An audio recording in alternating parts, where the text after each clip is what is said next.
बावैसो साननि सिगाङावहाय दुखुनांथावना मोनसे जाथाय क'क्राझारनिफ्राय जानाय जि जोंसार मोसाहारि आरो लोगोसे जदक कुमार ब्रह्म दाय गैयै सुबुं हिसाबै बिथांमोना अना-खाना माने पुलिसजों गावथारजादों। गिबियावनो आं बिथांमोननि जिउआ जाहाथे सोरगोआव आलो गोजोनै थायो आर'ज गाबबाय आरो बेजोंनो लोगोसे नोंथांमोनखौबो आं धन्यबाद होनो नागिरबाय जे दिनै आंनियाव फैनानै बे मेसेजखौनो लानो थाखाय फैदों। दा हक दुखुनांथावना बाथ्रा बिदि जानो नाङामोन, खाफाल गैजायै जाहैबाय। एसेबां जाखांनायनि उनावबो दिनै BAC मोनबाय, BTC मोनबाय, बिटिआर सुक्ति जाबाय। माखासे जोंनियावहाय लिडारफोर थाबाय, MLA थाबाय, मन्थ्रि थाबाय, बायदिसिना EM MCLA थाबाय, सरकार सालायलायनो हानाय जाबाय, सरकारजों हम'बागि जों जानो हालायलायबाय। BPF समाव जोङो 17 बोसोर जों सामलायबोबाय। बेबादि माने गोमोथाव आरो लोगोसे दुखुनांथाव बा लाजिनांथाव बाथ्रा बा जाथाय बेफोरबायदि जायाखैमोन। नाथाय दिनै गोदान सरकार फैनानै नैबे प्रमद बर' बिथांनि दैदेननायाव सरकार फैबाय, डक्टर हिमन्त बिश्व शर्मा बिथांनि दैदेननायाव आसामाव सरकार फैबाय। इसेबां मोजां सरकार फैखांनायनि उनावसो इसेबां माने दुखुनांथावना जाथायफ्रा जाबाय। बेयाव जानो नाङामोन। सोरनिबा कनस्पिरेसि दङ नामा? मोनसे गिदिर सोंलु, सरकारनि ना सोरनिबा बेक्तिगत भाबे कनस्पिरेसि, बेखौ जों क्लियार खालामनांगौ। दिनै बेखायनो आङो खावलायनो लुबैयो जेसेबांखिनि माहारियावहाय ससियेल अर्गानाइजेसनफोर दङ, दैदेनगिरि बिबानगिरि दङ, सानसुमैफोर दङ, बिथांमोना दिनै जाहाथे खाफ्रानानै बिथां सानै दाय गैयै सुबुंनि थाखाय जाहाथे बिथांमोना न्याय मोनो, बेनि थाखाय जों बयबो खामानि मावनांगोन। दा आं दिनै बिसानि आफादगिरि जानानै फंनैसोल' बाथ्रा बुंनो नागिरदों जे जोंबो हारिमुखौ सिबिग्रा हिसाबै, जातिखौ सिबिग्रा हिसाबै, माहारिखौ मोजां मोनग्रा हिसाबै जोंनि हारिमुवा आर्टिस्टजों सोमोन्दो दङ। आर्टिस्टजोंनो जोंनि हारिखौ माने फोथांना लाखिनायनि थाखाय जों गोबां बिथिङाव जों खामानि मावबाय थादों।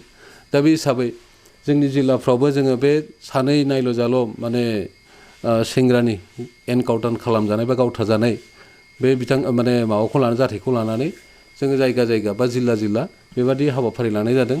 दिनैबो उदालगुरि जिल्लाया दङ, मैयाबो सनितपुर जिल्लाया लादोंमोन। बायदिसिना हाबाफारि लाइट माने आलारि बाथि सावनाय हाबाफारि आरो नङाबा दुखु फोरमायनाय हाबाफारि बेफोरबायदिखौ जों लाबाय थानाय जादों। आरो बेनिफ्राय न'आवबो थांनानै बै बाय बाहागि बिथांमोननि न'खरखौ एसे माने दुखु फोरमायफानाय बे हाबाफारिखौबो लाफानाय जादों। जा हक बेजोंनो जोङो न्याय मोननो हानाय नङा बा बेजोंनो जोङो न्यायखौ जों लाबोनो हानाय नङा। बेयाव गभिर हर'जन्थ' जुदि हाबनानै दंमारोब्ला बेखौ जोङो नायबिजिरनो थाखाय जों साफ्रोमबो बर' जाय अना-खना माने बेबादि निरिह मानसिखौ गावथारदों, दिनै एडिसनेल SP क'क्राझारनि बिथां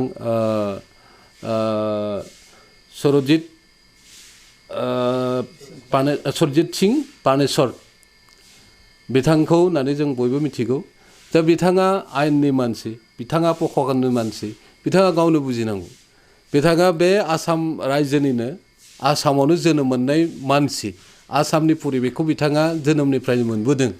बर' मानसिया माब्रै, गुबुन जाथिफ्रा माब्रै, गुबुन मानसिया माब्रै, गावसोर माब्रै, आसामाव थानाय थागिबि मानसिफ्रा माब्रै, बेखौ मिथिखानायनि इयुनावबो एसेबां एक्सट्रिमिस्ट माने माखासे बे माने रायजोआव थाखानाय बेबादि माने परिबेक मोनखांनायनि इयुनावहायबो बिथाङा सासे अफिसार जानानै सानै दाय गैयै बे सुबुंखौ माने अना-खाना सिथारनाया दुर्भाग्यजनक।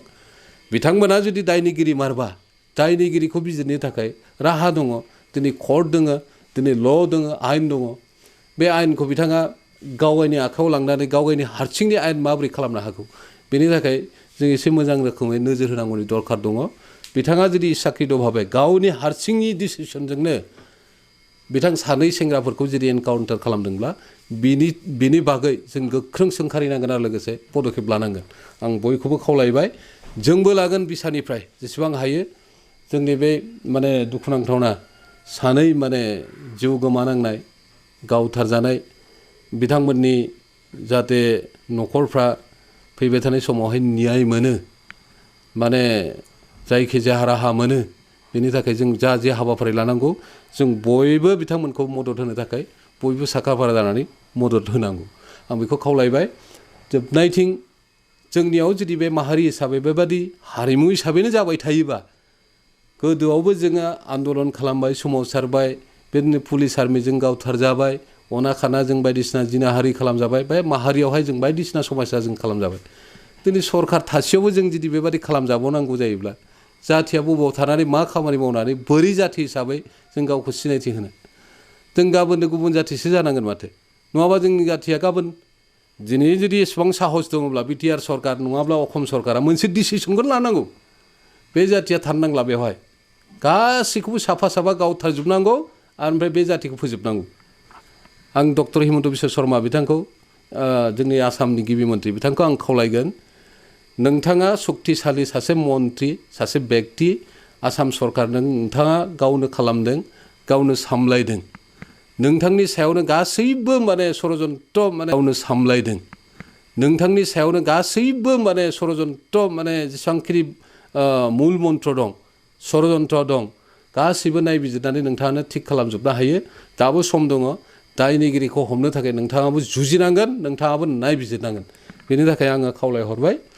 आरो जोबनायथिं आं बारा गोलाव बुंनो लुबैयाखै दिनै जिथु दुखुनांथावना बाथ्रा बेफोरबायदि माने जाथायफ्रा इयुनफ्रावहाय जाहाथे जानाङा जानो मोननांला जोंनि इयुथ सेंग्राफोर जेसेबांखिनि माने अर्गानाइजेसन माने दैदेनगिरि बिबानगिरिफोर दङ बिथांमोना निस्सयকৈ बारानिफ्राय बारा हाबाफारिफोरखौ लानानै जोङो जोंनि समस्याफोरखौ समाधान खालामनो थाखाय बयबो आवगायबोनांगोन जोंबो हारिमुनि बेलायावहाय जों खामानि मावगोन आरो आङो गुबुन गुबुन आफादफ्रावबो दङ हिसाबै गुबुन गुबुन आफादफ्रावबो जों जुजिगोन जों सोरनिबानि एगेन्स्टआव जों थाङा सोरखौबा जों दुसिनो जों नाजाया जोंनि मोजांनि थाखायनो पलिटिकेलिबो जायफ्रा पलिटिकेलाव दङ राजखान्थि दोलोआवहाय दङ मोनसेल' राजखान्थियाव जोंनि जाथिया गैया दिनै कंग्रेसआव थानायाबो बिजेपिआव थानायाबो बिपिएफआव थानायाबो इउपिपिएलआव थानायाबो सिपिएम बहाबा बायदिसिना राजनिथि दोलोआव थानायाबो बिथांमोनाबो बयबो फैनानै मोजांनि थाखाय जाथिनि थाखाय खामानि मावनो थाखाय आं खावलायहरनानै